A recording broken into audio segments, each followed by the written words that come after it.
Something that's always bothered me about the Arkham games was the feeling I'd get when I knew I had to do a crime scene reconstruction. I always liked the concept, but the execution was ultimately hollow. No way this was anyone's favorite mechanic, unless they're horny for staticky blue blob people. Ever since reconstructions were introduced in Arkham Origins, there's been this push and pull.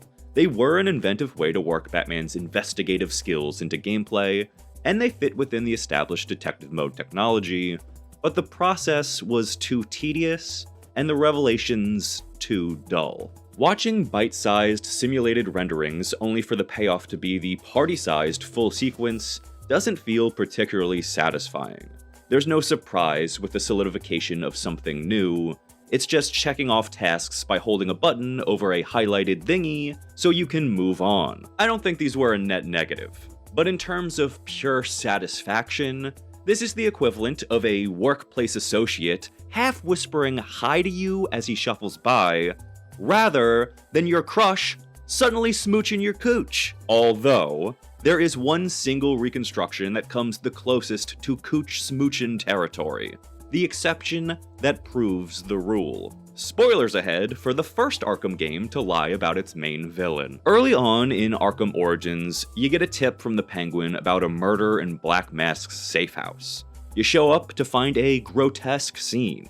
Black Mask's girlfriend brutally assaulted and strung up, a tussle with an intruder, fire, murder, mistaken identity. And of course, someone named the Joker. So far, this isn't too different than your typical reconstruction. Sexy blobs, little snippets revealing a whole story. What's the big difference here? Well, it's incomplete. There's still missing information that Batman needs to gather, which leads to easily the most satisfying, entertaining, and well-presented reconstruction in the entire series. The reason this scene works so well is because it goes balls to the wall insane. It isn't just watching simulated events play out over Batman's shoulder. This switches perspectives and has momentum.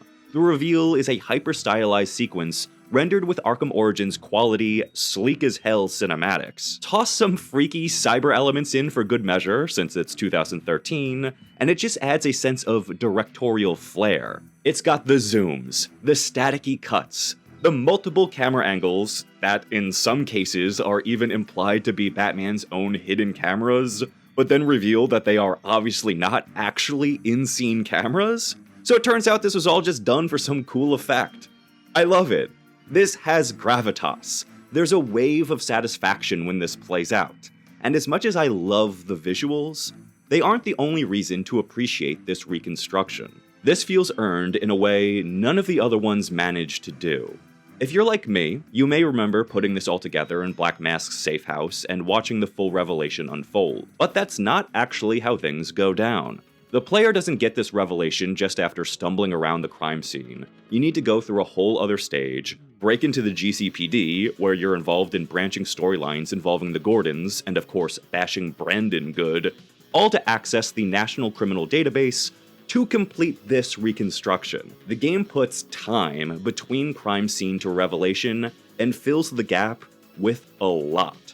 This is the complete opposite of how every other crime reconstruction is handled. Most situations are like reading the first and last chapter of an Agatha Christie novel. Oh, what's this mystery? It's solved. Oh, Barbara's car crashed. That's how it crashed, but she threw a thing. Case closed. It's a little underwhelming for the world's greatest detective. I know the hardcore Batman is an actual big brain god types wouldn't have it any other way, but as someone whose bat boner hasn't drained my brain of all blood, I think that just watching Batman show up to a crime scene and perfectly piece it together right away is uninteresting. Could that be fun every once in a while? Sure, in the same way taking out a villain like Electrocutioner in one punch is fun. But if every combat encounter was an easy knockout, what's even the point? That's why I really appreciate this whole Black Mask investigation. There's a whole lot more for the player to do in order to answer the questions raised by this crime scene, which is inspired and surprisingly rare for the Arkham series. There's no instant gratification here.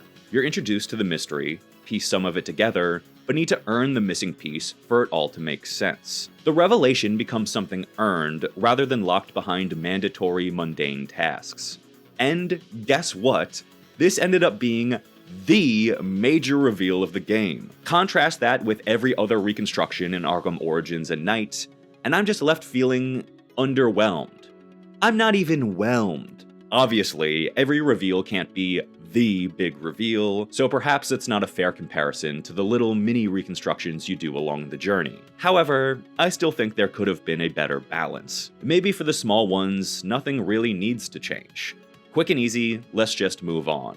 But for all the rest, I think there should have been more instances where outside information was required to resolve the investigation, and more stylized cinematic revelations that amp up the momentum after a period of low-energy floor scanning. Listen, I'd watch a quick 30 seconds of Simon Stagg getting bashed by the Arkham Knight. Then, of course, there are the big reveals. Imagine if the Arkham Knight's identity was something Batman deduced in an active investigation that takes player effort, and when the final piece comes together, there's this extremely stylized cinematic for the reveal. Maybe a bad example because that's not how the game plays out, but I think you get my point. This could have been a unique, rewarding way to deliver significant information. Instead, the best reconstruction sequence in Knight is just watching Barbara fly out a speeding car and crawl around on the floor.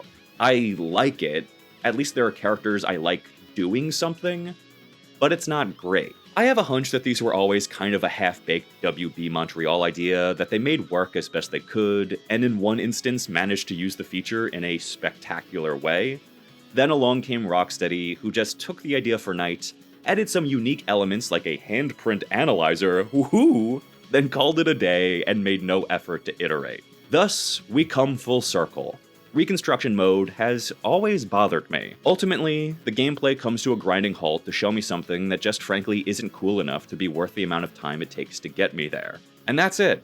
That's the video. Just a little ramble about a gameplay mechanic from 12 years ago that doesn't matter at all. See ya!